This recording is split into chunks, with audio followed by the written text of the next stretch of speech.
ఇళ్లలో బంగారము, వెండో, డబ్బులో ఉంటే చేతనైతే తెలివిగా అర్జెంటుగా మీరెళ్ళి ఏ బ్యాంక్ లాకర్‌లోనో ఒకటి అద్దెకు తీసుకొని పెట్టుకోండి.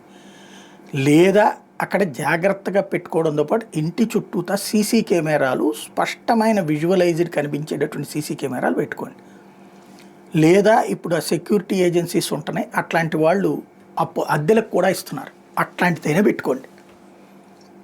నాట్ ఓన్లీ మీ దగ్గర ఉన్నా ఉండకపోయినా కొంచెం పెద్ద ఇల్లు అన్నప్పుడు సాధారణంగా ఎక్కువ ఎక్స్పెక్ట్ చేస్తుంటారు. ఇప్పుడు మధ్యప్రదేశ్ నుంచి రాజస్థాన్ నుంచి వచ్చినటువంటి ముఠాలు తిరుగుతున్నాయి అన్నటువంటిది ప్రధానంగా వినబడుతున్నది. ఆ మధ్యన తమిళ సినిమా ఒకటి డబ్బింగ్ వచ్చింది తెలుగులో, కాకినేదో సంథింగ్ అతను కార్తీది పోలీసులు దొంగతనాన్ని పట్టుకోవడానికి ట్రై చేస్తే ఎంత దారుణాలు జరిగినాయి, ఎలాంటి దొంగలు ఎలాంటి దొంగతనాలు ఉంటాయి అన్నటువంటి అట్లాంటి బ్యాచీలు అనమాట.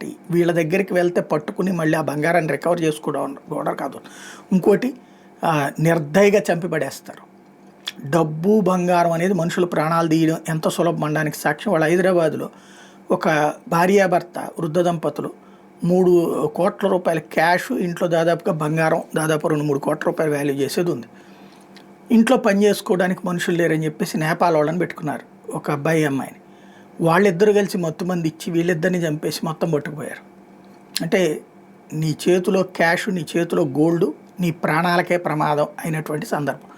ఇప్పుడు ఎస్పెషల్లీ దొంగల ముఠాలు ఉన్నప్పుడు చాలా జాగ్రత్తగా ఉండాల్సిన సందర్భం. అర్ధరాత్రి పూట్ల తలుపులు తెరవడం కానీ, లేదా ఎవరు కేకేశారంటూ తీసేయడం కానీ చేయకుండా చాలా జాగ్రత్త పడాల్సిన సందర్భం.